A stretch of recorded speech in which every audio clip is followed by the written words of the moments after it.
A survey on the UK Premier League by its main sponsor Barclays has found that fans want to talk about little else. 32,000 fans from 185 countries took part in the poll, and the findings were an astounding 81% of those surveyed, 81% of those surveyed said football was their main topic of conversation. Not your family, not your job, not the economy, not the autos bailout, soccer.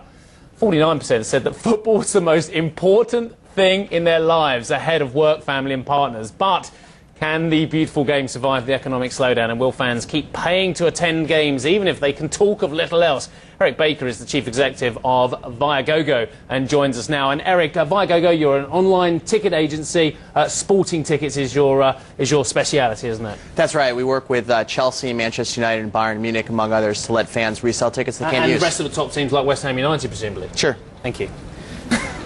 Right, let's move on. This model, it didn't look really very good in the good economic times, let alone the bad economic times. Let's just hear what Richard Scudamore, who is the Premier League executive, says about it.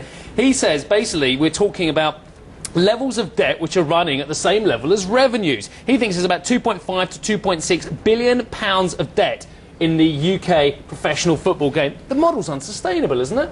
Well, I think you have to separate out the fan enthusiasm and the model of selling tickets at the gate with the financial structure of some of the clubs, which is what Scudamore was saying.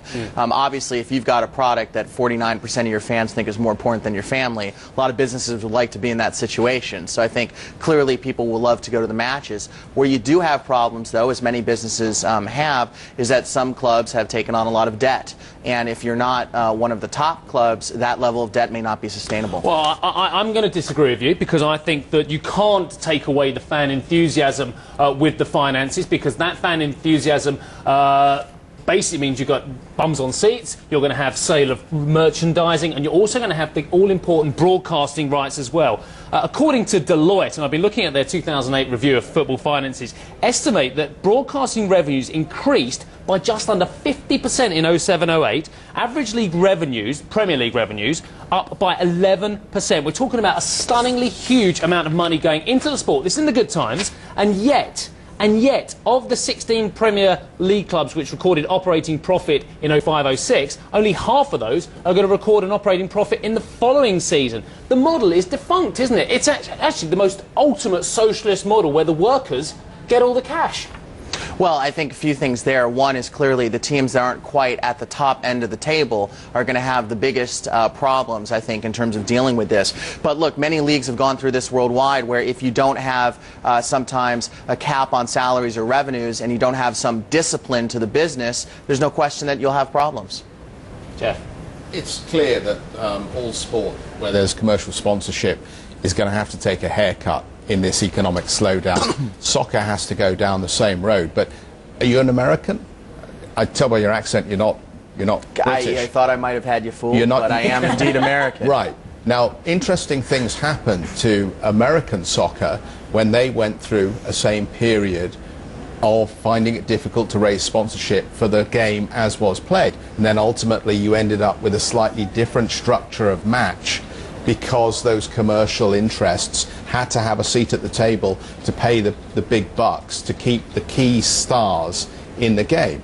Do you think there's a chance that as we come out of this, we're going to end up with a premiership where maybe the game is broken up into more parts to get commercial advertising into the event? You know, one of the frustrations when you're watching a soccer game on commercial TV is that they keep going away from the action just to play you the ads. Can't we have something like the Super Bowl, where they break the action, we have the commercials, then we go back to the action? And we're going to see some evolution in the game itself to suit the commercial sponsorship, to keep these levels of money around? Sure. Well, I think that actually a couple things. One is that I think American soccer, the one thing I can say as an American is the Americans have never had the appreciation for soccer that they do over here for football. And so I think there was a more fundamental problem than simply how they were structuring the game. I do think clearly, sponsorship is important, and I think that they're going to have to deal with sponsors accordingly. But I think what you're more likely to see is simply, again, for some of the clubs that aren't quite in the top tier, that might have said, gee, if Manchester United is getting X, and I'm in the middle, I should get 50% of X. It's not quite going to work that way anymore. So I think you're more likely to see the prices for some of those middle to lower level clubs coming down. That'll impact some of the other salaries for some of the players and the revenue generation. But I do believe that given sort of the passion and tradition of football, particularly here in the UK, I would be highly surprised that they would actually, I think they would take great measures to avoid tweaking the game on the pitch. Yeah. Eric, nice to see you. Thanks very much for coming in. Eric Baker joining us.